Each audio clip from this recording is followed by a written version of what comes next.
te wa tu tano yetie yanak ne lona dogetsu te yetino wala ne agweko skana agahak ne kalu yage lonu ayo ya we hana yo we ahe yo hayo we hana yo we ahe hayo we hana yo we hana yo we ahe. Let's put our minds together as one and remember the ones who passed on to the sky world. Their life duties are complete, they are living peacefully in the sky world, in the sky world. Ayo, ya, we hana yo, we ahe yo, hayo, we hana yo, we ahe, hayo, we hana yo, we hana yo, we ahe.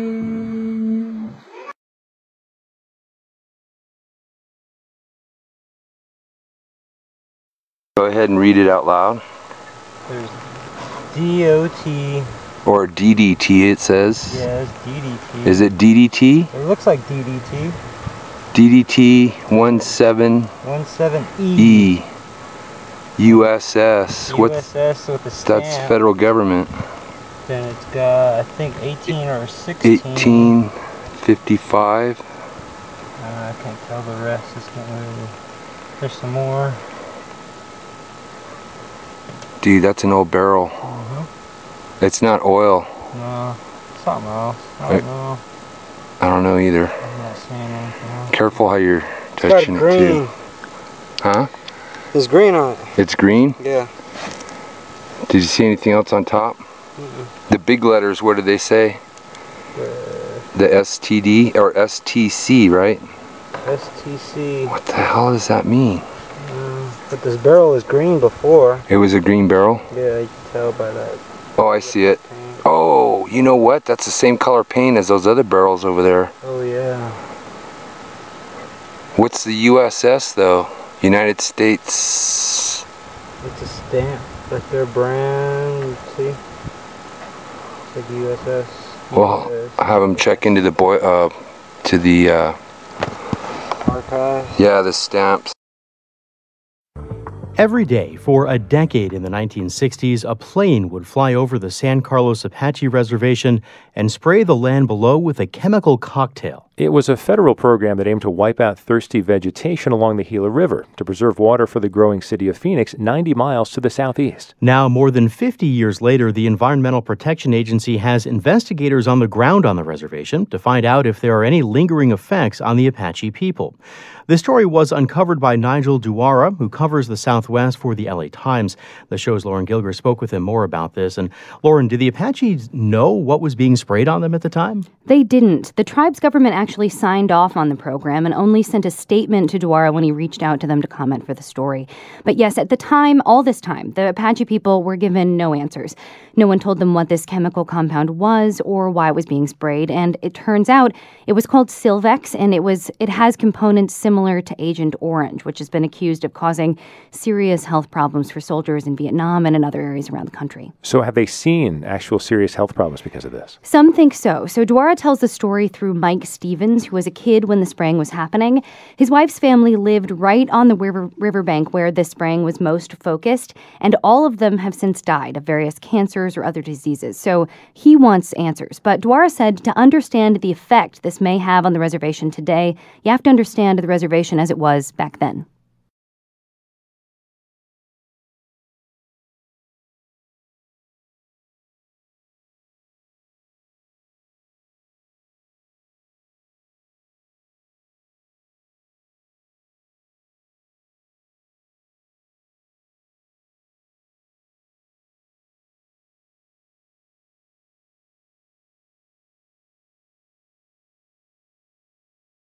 Okay, look right at me. Look right at me. When her son Gavin started to become ill, it was subtle. So subtle, Leanne Waters wouldn't have been blamed for missing it. Okay, look right at me. Keep your head straight. How about over here? How many fingers? One. Okay, good job. Look up. Look down. Do you have any? Do your fingers feel numb at all? But one day she looked at Gavin, and then looked at his twin brother Garrett side by side. The difference was staggering. The size he is right now is pretty much the size he was last February 5th of 2015. So almost a year. Almost a year ago, yes. How much does he weigh versus his twin? He's 35.8 pounds and his twin is 53 pounds. For months they had been drinking the same water, but Gavin was showing the effects of being poisoned by lead. And such is the nature of lead poisoning. It can affect people very differently, even twins. Do you remember what the number was? 6.5. What is normal? Nothing. There's no safe exposure to lead. It's a mantra repeated by doctors all over the world. No lead, not even a little bit, is acceptable, because we know more than ever what it does to the body. When lead is ingested or inhaled, no organ in the body is spared. Lead even attacks the DNA, affecting not just you, but your future children. All of it essentially irreversible. Equally frustrating, the symptoms could show up now or years from now. Wait, watch, and see. How do you live your life like that? Right. It's upsetting. He's 4. The lead was coming from the corroded pipes carrying water. The longer the water was in the pipes, the more hazardous it became. One of the problems is that the Walters house is one of the furthest away from the treatment facility. It partly explains why the testing here was among the highest, 13,000 parts per billion. To give you some context, 5 parts per billion would be cause for concern. 5,000 parts per billion is associated with toxic waste. This home, 13,000 parts per billion. But of course, it's not just one home. It's an entire community here in Flint. 100,000 people live here. 10%, 10,000 of whom are under the age of 6. And they're the ones who are most at risk. When pediatricians hear anything about lead, we absolutely freak out. It wasn't a freak out at first, but doctors in Flint started hearing whispers about elevated lead levels in the water in 2014. So Dr. Mona Hanna-Attisha started looking at lead levels in her young patients. And what she found was shocking. The percentage of children with lead poisoning doubled in the city of Flint.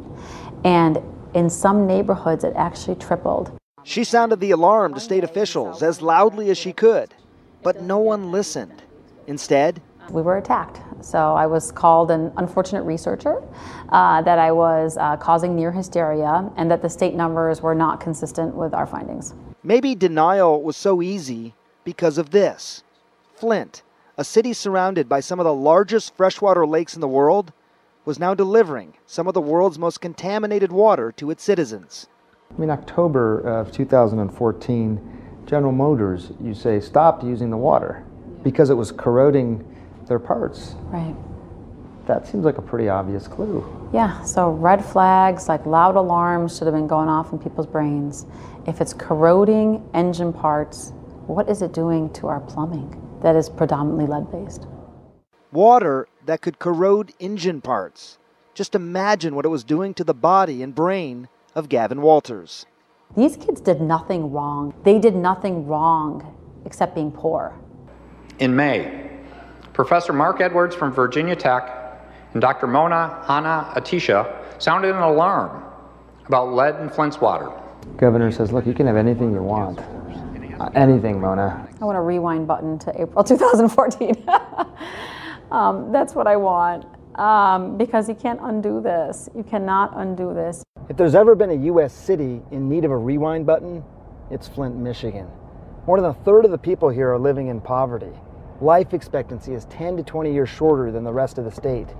There's not a full-scale grocery store anywhere in sight. And then we got lead. Like, if you were to think of something to put in a population to keep them down for this generation and generations to come, it would be lead. It's just a loss of words. But they, Dr. Mona, Leanne, the 100,000 citizens of Flint, have to believe that clean water will return one day soon. Do you know why people have been putting you on TV lately? Yeah. Why? Because they wanted to put us on TV. Yeah. So they can see us. Because you're handsome. Yep. Yep. Sorry, I'm a little weak. I got a lot of neurological issues. I'm 37. I don't know if you know, my name's Adam Murphy. A lot of things in the water that shouldn't be there that you guys aren't tested for, sir. A lot of things that you guys are all sitting there with. Yeah, I got questions. I got questions that I can't write down that I would like to ask. And y'all need to answer them and not come up with excuses like y'all are right now. Y'all are educated, and I have kids that are sick. I got kids that are sick. My teeth are falling out. My son's legs are hurting. And this is all you guys have to say right now. That's all you guys have to say. You guys have no solutions. We live in Flint. I have 5 children. My son, Declan, was born with lead in his blood.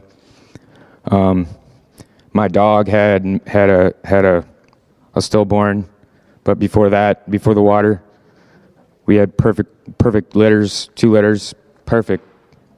That puppy came out with missing hair, translucent skin, underdeveloped. I had blood work done, and some of the stuff they found in my blood is copper, 17.3 parts per billion, which is over the range. The range is between 3 and 6, or 3 and 15 parts per billion. I'm way over that. I have seizures, and neurological problems with my brain, which I just got back from Henry Ford Hospital and talked to a neurologist, and he's going to be doing some extensive MRIs, and I have to get on some expensive medications that Medicaid doesn't cover. Treatment that Dr. Mona Tisha doesn't talk highly of is chelation therapy. It's the only thing, it's the only hope we have, is to get this stuff that they say is unsafe to treat through chelation. Chelation is used in, oh my gosh. Chelation is used in a very safe manner. Chelation means to grab hold of. It's not going to retoxify your body. That is a lie. Just like the lies that they say these freaking pure filters, these $20 filters, don't work. They weren't rated to filter this stuff right here, blood work. Gadolinium? Come on, what is gadolinium? It's used in MRI machines. It causes cancer. It causes major circulatory problems. I can't control my body temperature. I go outside. When you walk across a piece of cold steel because it's been outside, these heavy metals, they turn cold. So you walk outside in the sun, your body feels like it's on fire. It's because that metal in your body, in your organs, your eyes turn bloodshot. It's because the sun's affecting it, the cold's affecting it. So your body just can't control this. So it tries to adapt, and it can't adapt because of the foreign chemicals, not just lead and copper that they just want to talk about. I'm not worried about lead. I'm worried about chloroform. I'm worried about acetone. I'm worried about all these other chemicals they don't want to talk about for some reason. They're too afraid. They're in denial. Not in America.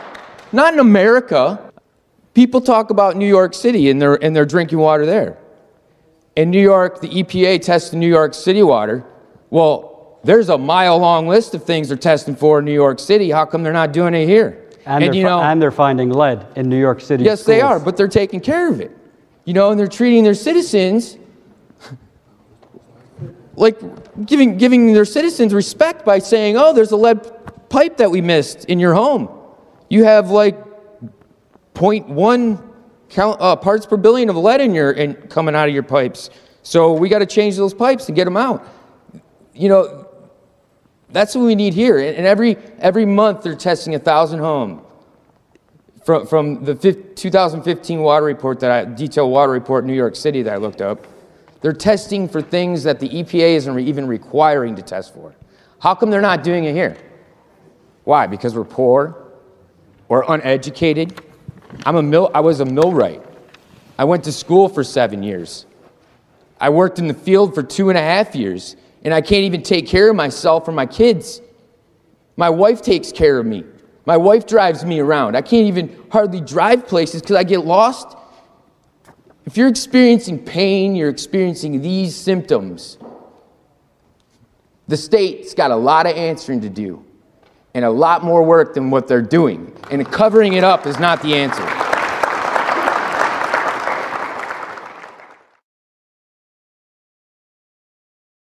Hey everyone, today I wanted to talk about Flint, Michigan.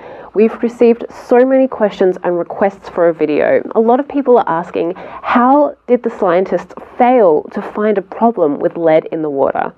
Well, we've done some digging and we found that there was no failure of science. In fact, no less than 4 teams of scientists had found a problem with corrosions and lead in the water. It was the Department of Environmental Quality in Michigan who blocked those scientists and caused the Flint water crisis. Here's what really happened. Back in 2011, when city officials were considering using the Flint River for its water supply, scientists found that the water was corrosive. It contained high levels of chloride, known to eat away at metals. How did the chloride get there? Well, it wasn't necessarily from manufacturing or illegal runoff, as you might think. It was from salt. Table salt has the chemical structure sodium chloride. When salt dissolves in water, the negative chloride ions are separated from positive metal ions. The free chloride ions make the water corrosive and cause the pipes to leach metal into the water, particularly lead from lead pipes. So how did the salt get into the river in the first place? Simple.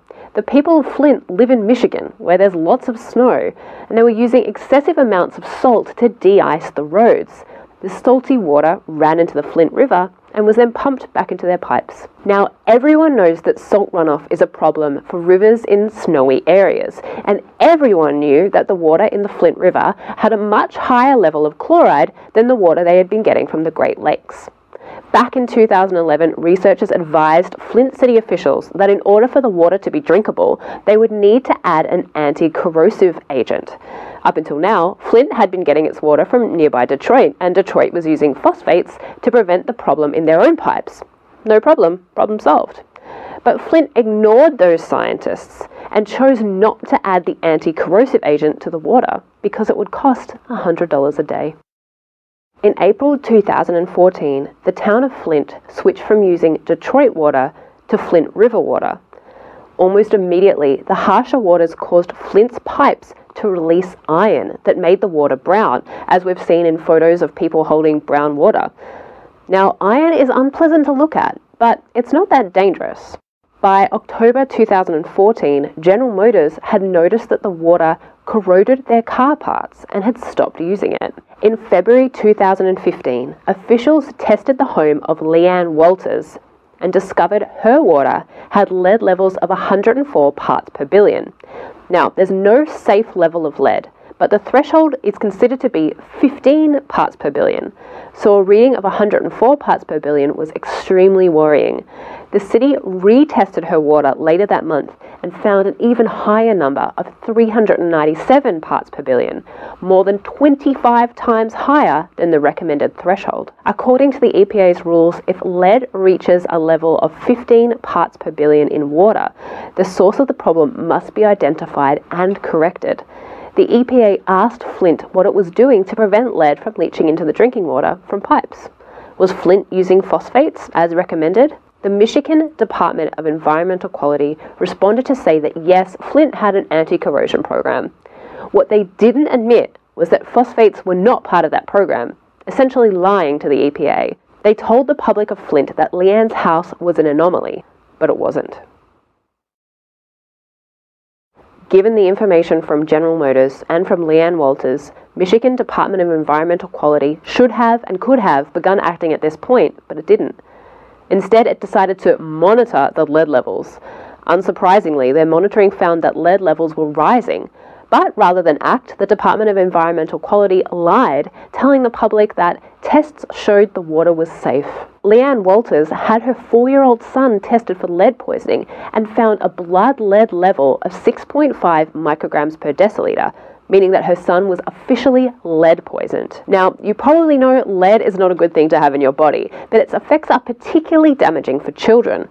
Lead mimics the actions of calcium and interacts with proteins, attacking a child's developing brain and causing a range of neurological and learning disabilities. Frightened for her children and increasingly desperate, Miss Walters started her own independent research, tracking down city reports to prove that Flint was not using any anti-corrosion treatment.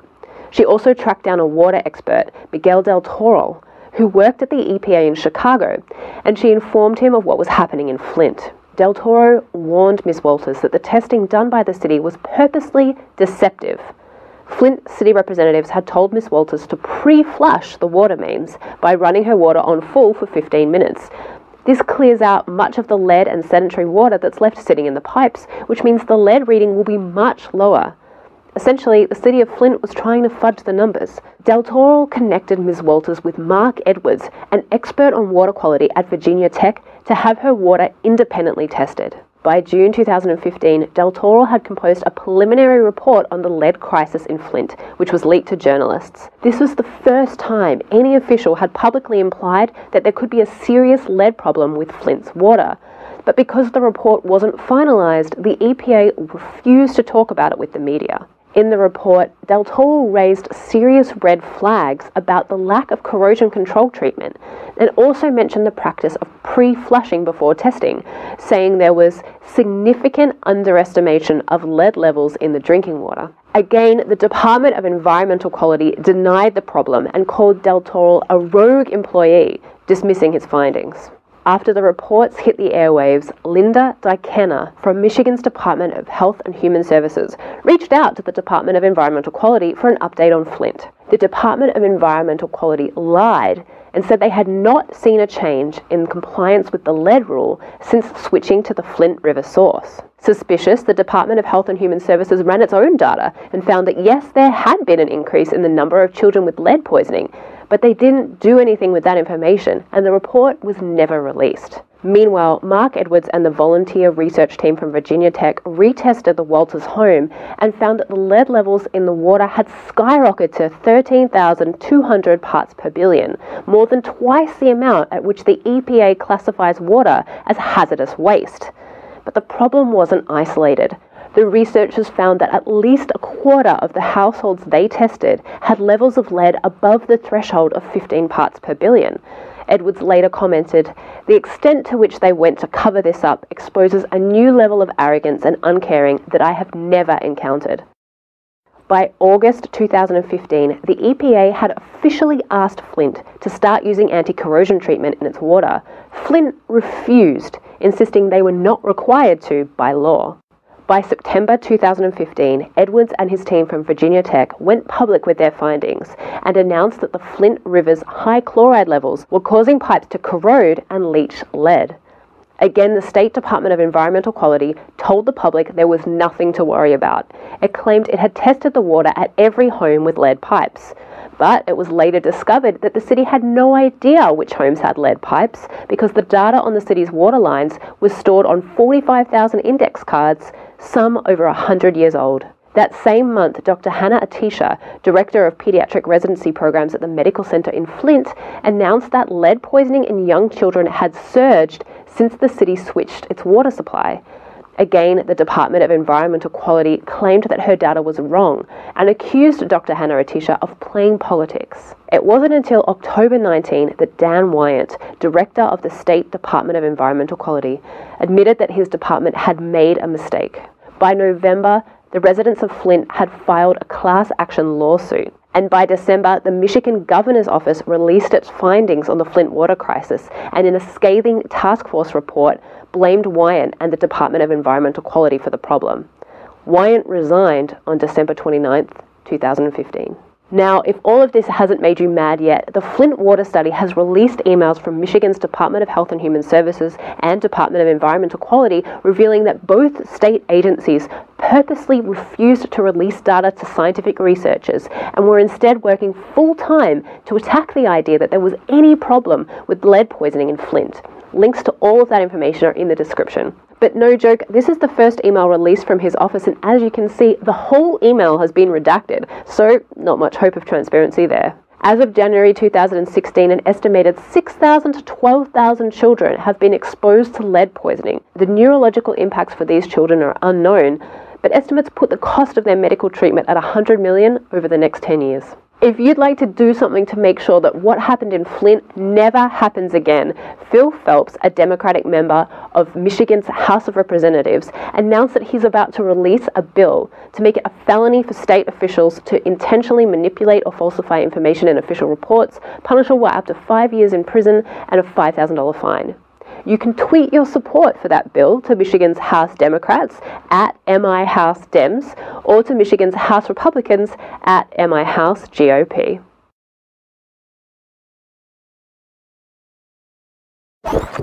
Mr. Chairman, I was going to let Mr. Cartwright go, but Mr. Craig, I'm getting very concerned about your testimony because I want you to remind you that you are sworn to tell the truth, the whole truth, and nothing but the truth.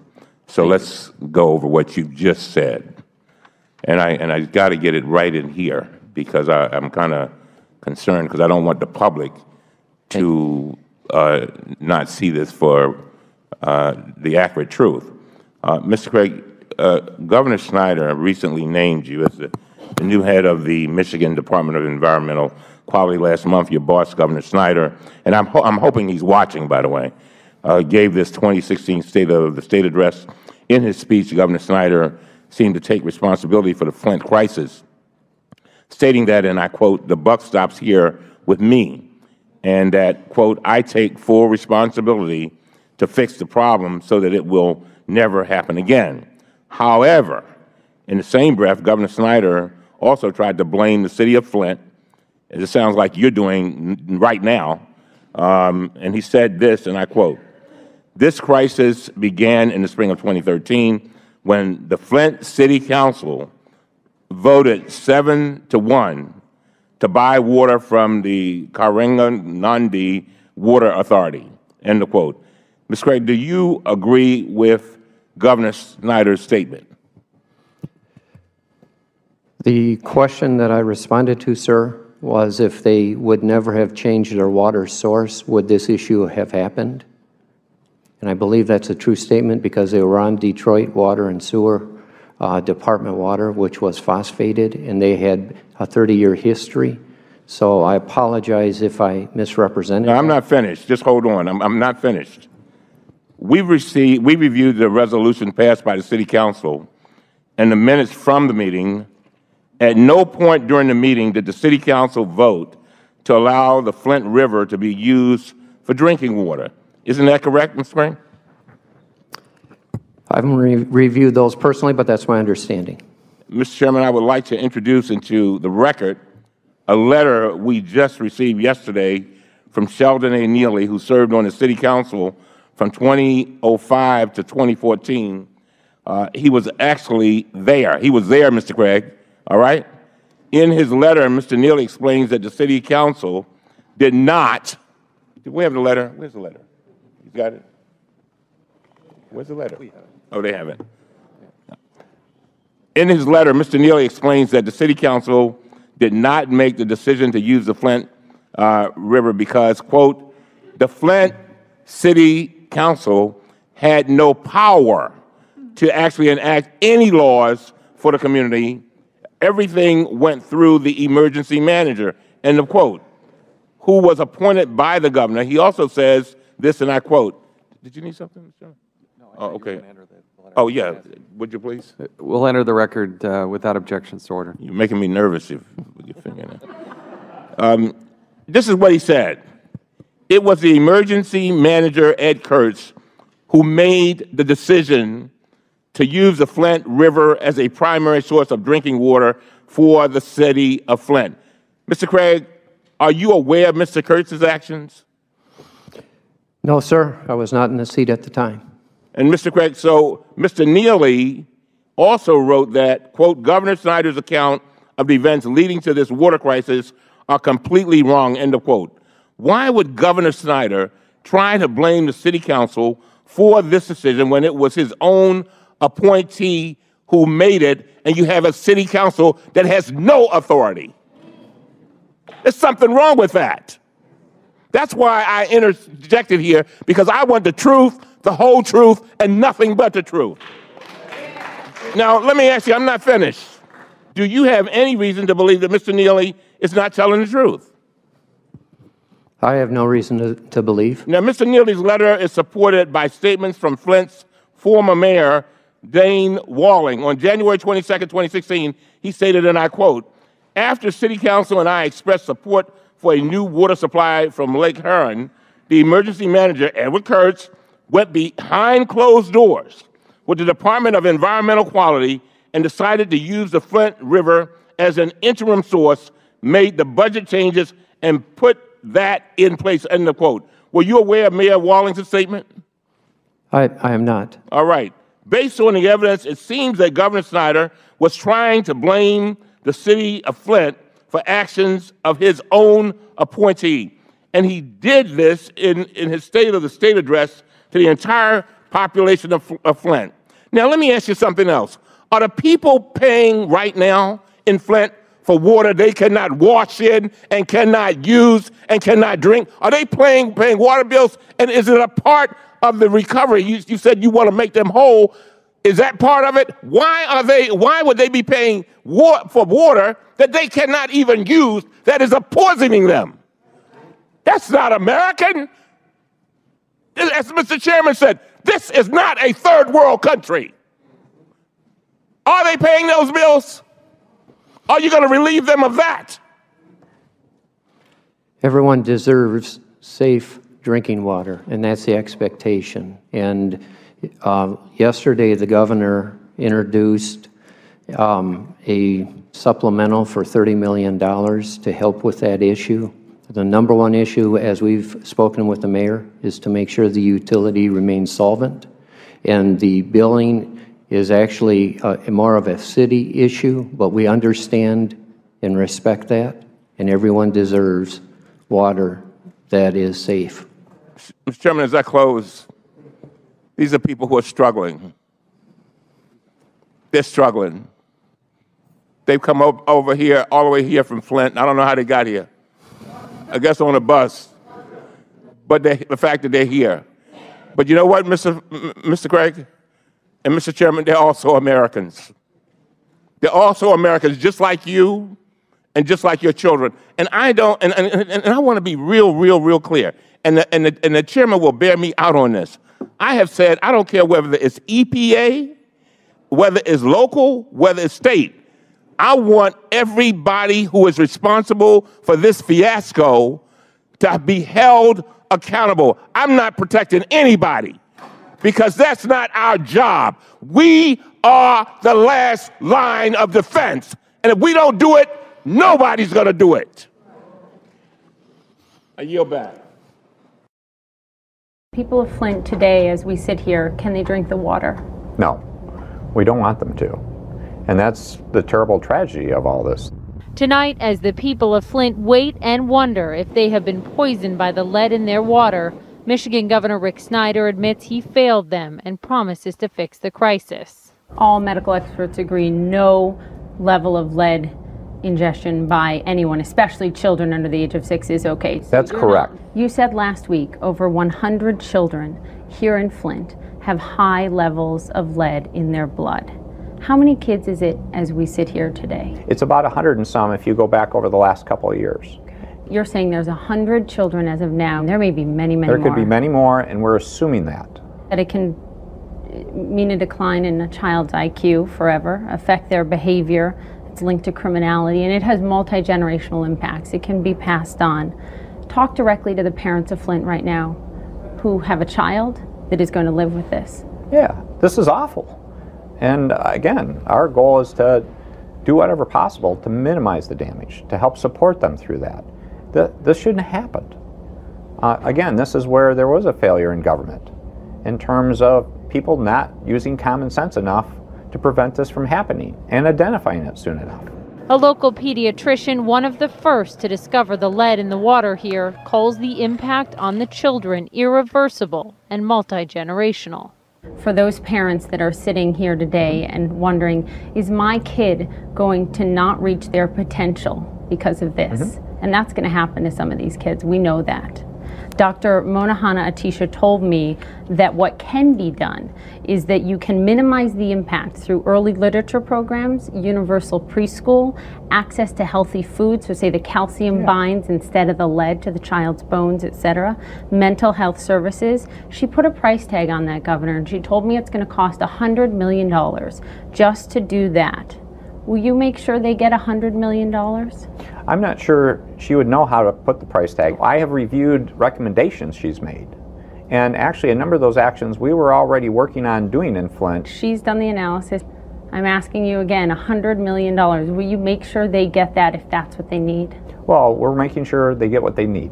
A 2011 study found water from the Flint River would have to be treated with an anti-corrosive agent to be safe to drink. To do that would have only cost $100 a day, but that was never done. I was speaking with a young man this morning, and he said to me, they put money over people. And he said, the black lives and the poor white lives weren't worth it. When you look at the numbers, $100 a day, what happened?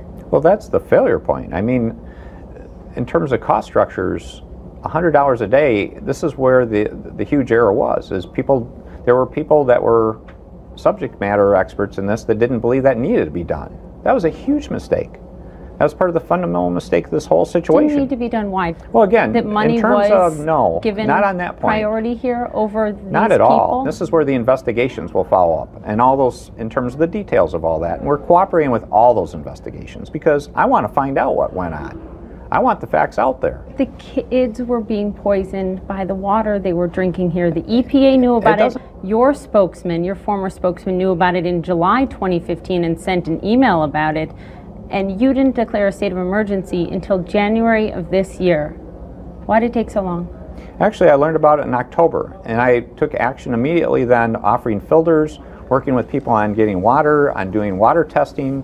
Again, we needed to do more though. So as soon as I learned about it, we took dramatic action. The failure is people kept on... Was it dramatic action? Because the mother this morning said to me, no one came to my house immediately back in October and knocked on the door. No, that's why I said we needed to do more. And so at this point in time, all the other efforts weren't as much as I would have liked. And so the point is, now that was the point of calling the National Guard out, about making attempts to visit every home in Flint. Why not just immediately replace all of the lead pipes? That's a question you can ask across the country, and the challenge of that is that's not a short-term project. Flint has had people poisoned. That is not a short-term project.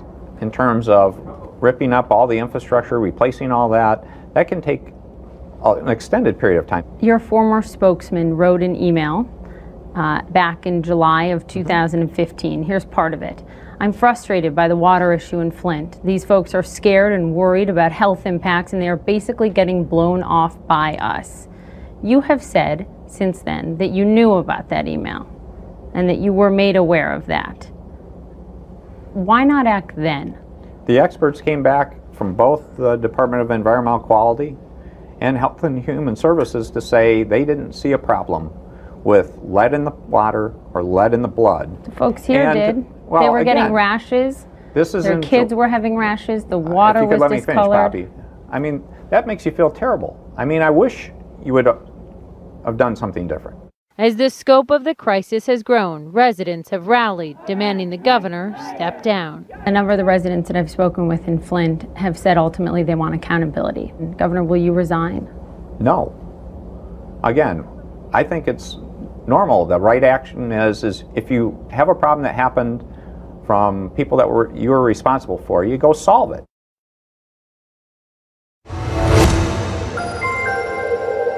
The Michigan governor apologizes to residents affected by the ongoing water crisis. Governor Rick Snyder said on January 20th he would make his emails regarding Flint public for the sake of transparency. In his State of the State address, Governor Snyder said, quote, "Your families face a crisis you did not create and vowed to fix the problem." President Obama declared a federal emergency in Flint and gave $5 million in aid. Flint switched water sources in 2014 to save money, exposing nearly 100,000 residents, including kids, to potentially dangerous levels of lead.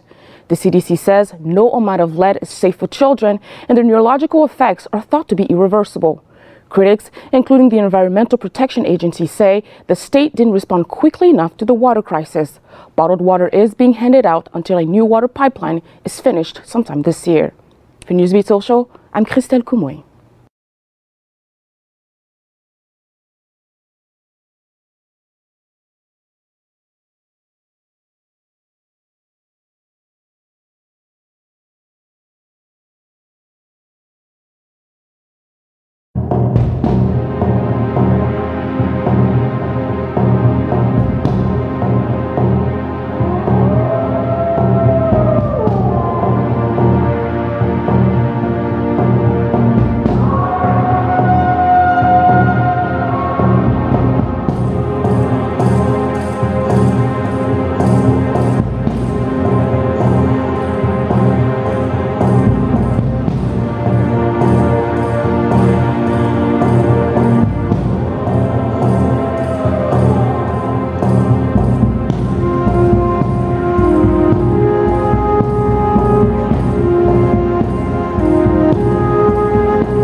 just want to share with you this latest aquaponics product. It is just fantastic. I'm so excited by it. A friend of mine has spent a long time designing this up, and it's just got all the elements of a wonderful aquaponics system.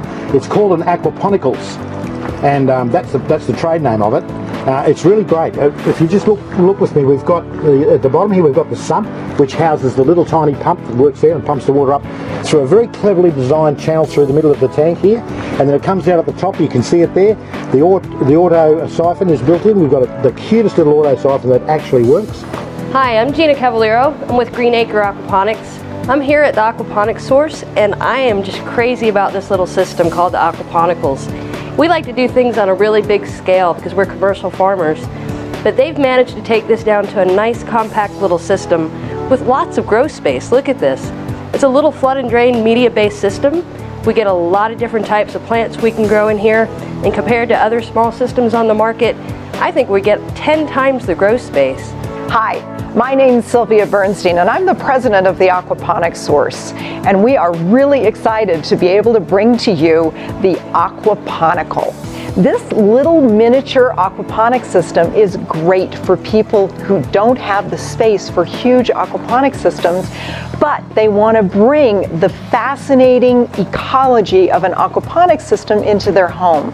It's a terrific tool for schools to teach this kind of thing. It's also great for kids. They can get up close and personal and watch ecology just come to life.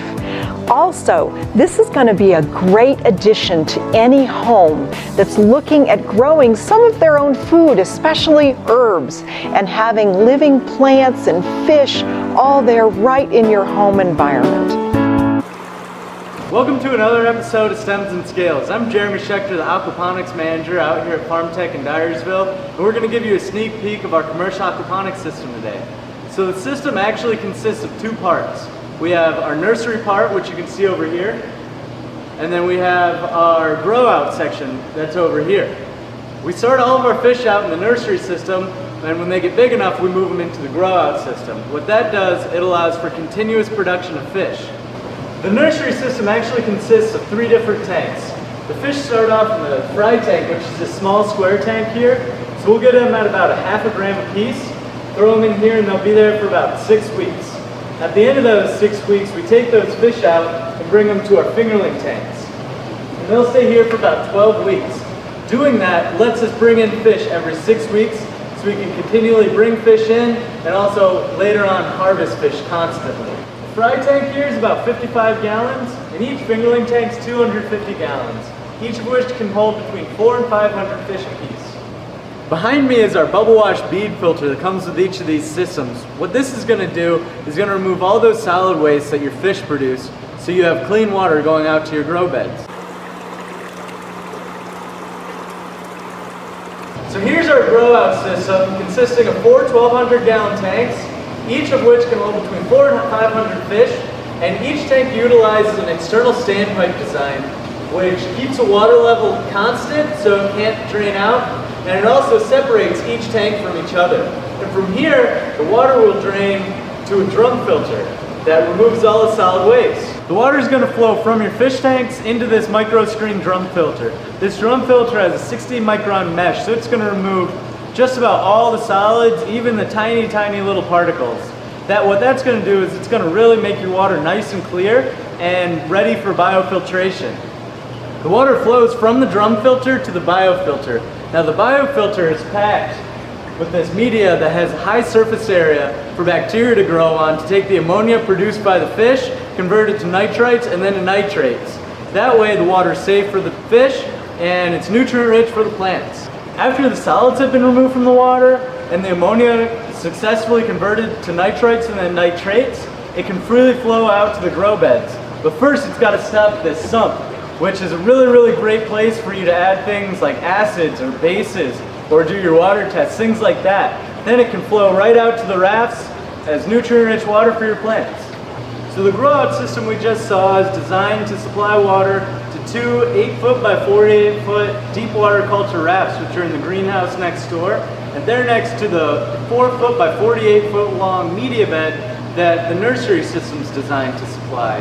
Now we just got fish here, so we're not quite ready for plants, But check back for our next video and we'll show you how to grow there. Again, I'm Jeremy, and this was another episode of Stems and Scales. Try aquaponics.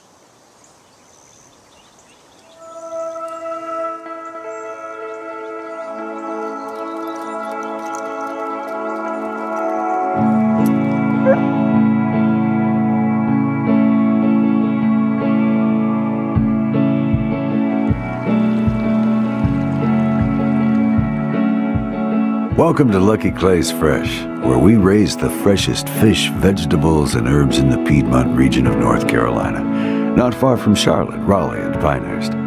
Our farming method is called aquaponics, which allows us to grow food with less than 10% of the water required for traditional farming and have less impact.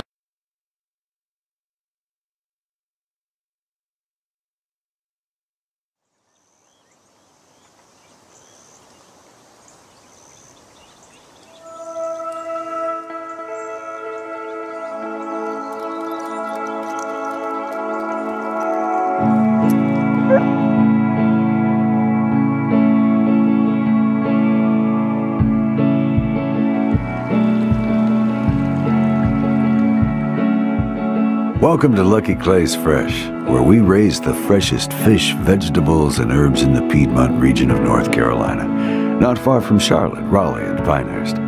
Our farming method is called aquaponics, which allows us to grow food with less than 10% of the water required for traditional farming and have less impact on the earth.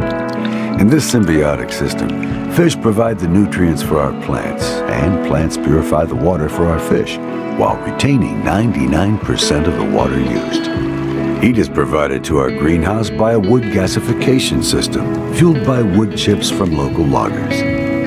We culture fish in our nursery until they're large enough to be moved to smaller tanks in our greenhouse. Once the fish are of adequate length, they move to grow-out tanks, where they'll be harvested at 1 to 2 pounds, depending on customer needs.